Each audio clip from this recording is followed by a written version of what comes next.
Welcome back, guys, to another Agenty Digital podcast. Today we're joined by a special co-founder, actually, Maika, who is the CEO and co-founder of Webacy, a crypto and digital asset security company.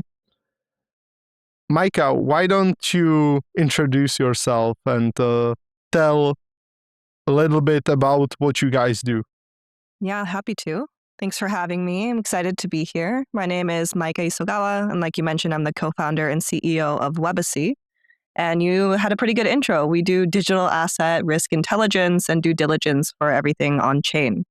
So what that means is that we can tell you the risk of any address, smart contract, transaction, and now stablecoins and vaults as we get more into the mix between traditional finance and crypto.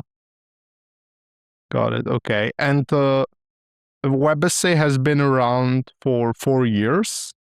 Before Webacy existed, what was your day-to-day and what were you doing that made you actually start noticing this problem?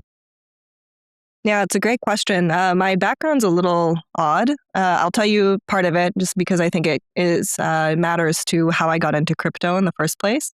But I grew up between Japan and the United States. I'm half Japanese. And so I spent quite a bit of time between both countries. But when I was starting college at Stanford, and I got a call to go work professionally as a circus acrobat. And so I worked for 2.5 years traveling the world. And in 2014, I learned about Bitcoin for the first time. So this is actually quite long ago. But I started following blockchain technology and crypto. And I went back to study at school, and I was actually doing a degree in AI. And this was before the whole AI hype boom. So a little bit early when it comes to the AI narrative. But I ended up starting to work in cybersecurity after this. So I had a few internships here and there, ended up working full-time at Microsoft in the cybersecurity group, as well as a few different fintech companies along the way. So to answer your question, this was, 2020 and 2021 was when crypto was starting to become very popular with consumer and retail. This is when NFTs started to become popular. And this is also the time when consumer security and safety was really poor. And so you saw a lot of scams and hacks. I got scammed myself. And we saw that there was a really big need for better security tools and risk intelligence technology in crypto. Okay, got it. Nice. Yeah, as you mentioned NFTs, I remember I got actually very late into that and burned quite some money, but yeah, you Nice. learn and then you go forward. So how did you and the co-founder actually, how did you guys meet? We met actually as friends. So we met while I was working for Cirque du Soleil and he was working on his last company. And we stayed in touch for a very long time, both doing separate things. And then we both were passionate about solving the problem in the space. Mm-hmm. And I see a lot of people see the risk in crypto and they walk away from it, and you actually run towards it. What do you know that makes you confident that this space is worth building in the long term? I think I'll be proven if this decision was good or not later on in a few years. But still, I've been in this space for almost 5 years working on this company, so there's something here to be built. But as a founder, I think that if a problem is worth solving, it's not going to be easy. Otherwise, it was going to be solved again. And there's a lot of value on working on hard problems. So number one, that keeps me going on the founder side of things. And the other side of things is that blockchain and tech has a really great opportunity to change the world of digital finance. And the possibilities are still there when it comes to blockchain technology. And now we're seeing a lot more adoption and regulation of the technology, which is good for new technologies. It means that rules are going to be in place. Companies are going to have to stick to more good practice. I think we saw a lot of bad practice in the past few years of crypto, which led to really big collapses like FTX, TerraLuna. And these are things that we want to avoid in the future. And regulation is not a bad thing. It actually just brings more clarity to the businesses that are building, and we can protect consuming users better with more clear regulation. So I'm optimistic, but I do think this is the next wave of how we're going to move money in the world. And so it's something I want to keep building every day. Mhm. Maika, could you take me to the early days, like when you first went to talk to financial institutions about the digital asset security? What was that reception actually like? Were they ready to listen? I think it was a very different conversation from what you hear today. If you look in the news, every big bank and big company is doing something in digital assets, whether it's a stablecoin or some sort of ETF. But 5 years ago, that was not the case at all. In many cases, they wouldn't even speak to a company working in crypto, and I think crypto is still, earning its legitimacy. But in our early days, we were working actually really towards those consumers that were risk on, working in crypto, trying to trade, trying to make money. So it was very different conversations than we're having 5 years down the road. Mhm. With a small team, how did you guys figure out what to actually build first? As I can imagine that there were hundreds of things you could have tackled. Yeah, it's a tough one. I think it's really fun to build. I would say it's fun to be a founder. It's fun to build things, but at some point in your life cycle as a company, you need to actually build a company that adds value and that lasts. So those are two different modes of company. When we first started, we built something that we really wanted to exist and something that we thought was valuable. That was actually a failure. So we the first product we actually built was a crypto will. So how do you pass on crypto assets when you die? And so we thought this was really important. And we thought that just like in traditional inheritance, you would need a way to pass on your crypto inheritance. And at the time, this was again 2021, this was not the right time for a product like this in the market. And that was mostly because the people who own crypto were super risk on. They were tended to skew younger, and they mostly do not have physical wills or traditional wills anyway. So when it comes to a court of law, if you don't have a traditional will, it's much harder to actually look at a digital will and say that has validity. So we completely missed that mark. I think today it's some products still have an inheritance piece, and it's a really interesting problem. But we started there, and we made a lot of mistakes. So we learned. And as a founder, I've grown a lot to learn to build products that customers are talking about a need, right? Like solving a problem, solving a need. And luckily, there's a lot of problems and needs within crypto. And so there's no limit of things that you can build. Got it. Okay. And what was something that really was very surprising at first that you didn't think would happen when you actually start building? I thought people in crypto and traders would care a lot more about risk than they actually did. And this is coming from like years and years of experience in the space. It's really amazing. I think a lot of people get into crypto actually because they know that high risk comes with a potential of high reward.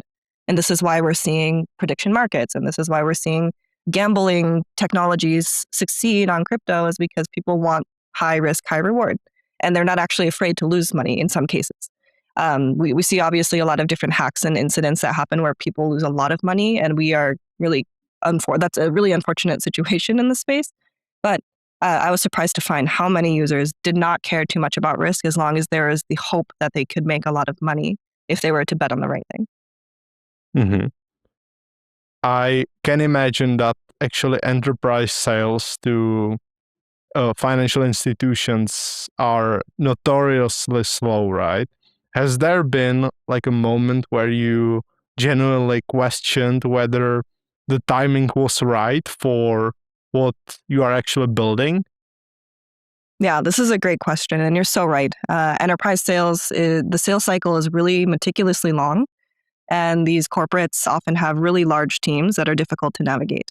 And then these companies, it's different from when you're selling to customers or when you're selling to startups versus when you start to sell to larger businesses, because the person that you're working with within the company, your advocate, they have a lot of people looking at them. And if they bring a bad company into a deal, they are the ones who take the fault. So they have to think about their own risk. They need to make themselves look good.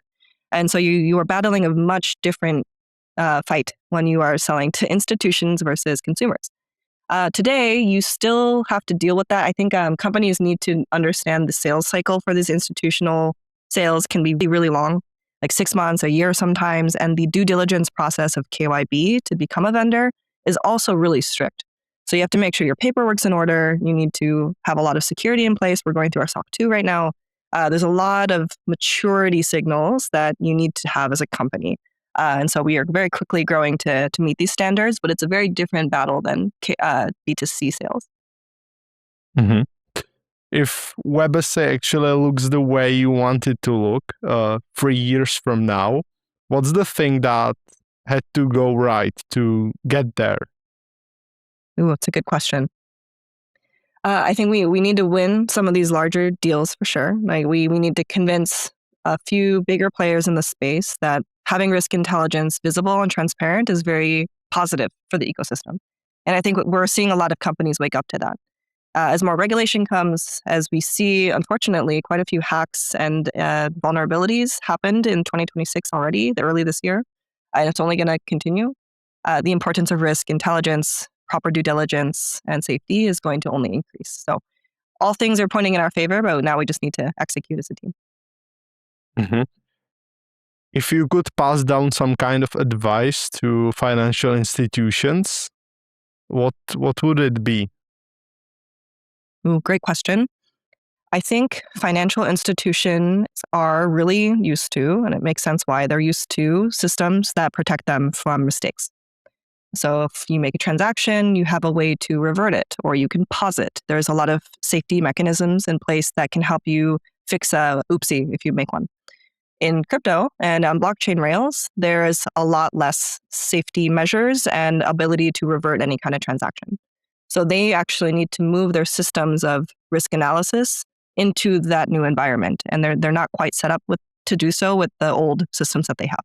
So things like real-time monitoring, pre-transaction screening, building guardrails that are really stringent. These are things that will help them feel more comfortable entering the space and also hopefully avoid a lot of issues down the road. Hmm. You've been in business for 4 years. You already mentioned that.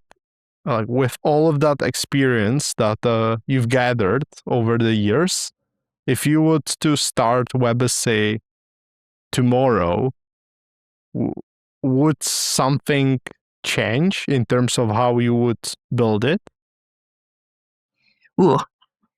I think the last 4 or 5 years, we've seen this entire AI boom explode, right? So we started before AI grew into such a powerful tool, and then that flip switched. So if I were to restart the company today, it would be very different, and I think we could get to where we are faster, and hopefully with better thoughts and insights into what we are building and for whom. The thesis would stay the same, right? We still want to protect digital assets on chain, but I think there's a lot of things now that came out in the past year and a half that would have accelerated how we could have gotten here.